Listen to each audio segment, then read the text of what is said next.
Okay, na tanging binili panahon na sa tinubos Horpas ng Big dugo Daddy. ni Cristo At ang Iglesia ni Cristo.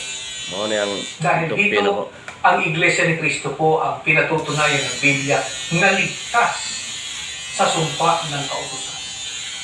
Ito po ang dahilan, mga kaibigan, kaya hindi po kami nagsasawa na ayayahan kayo na umanib po sa Iglesia ni Cristo. Ang katubusan po ay makakamit ng tao, hindi sa pamamagitan ng kayamanan, karunungan, impluensya, o anumang inihanda ng tao para sa buhay nito. Ito po ay makakamit ng tao sa pamamagitan ng pag-anib sa Iglesia ni Cristo. Ano po ang tiniyak ng Panginoon Jesucristo sa mga kaanib sa kanyang Iglesia? Palibasa ito po ang binili o tinubos sa pamamagitan po ng kanyang dugo. Yan po ang aming ipaglilingkod sa inyo sa aming pong pagbabalik. Samantala,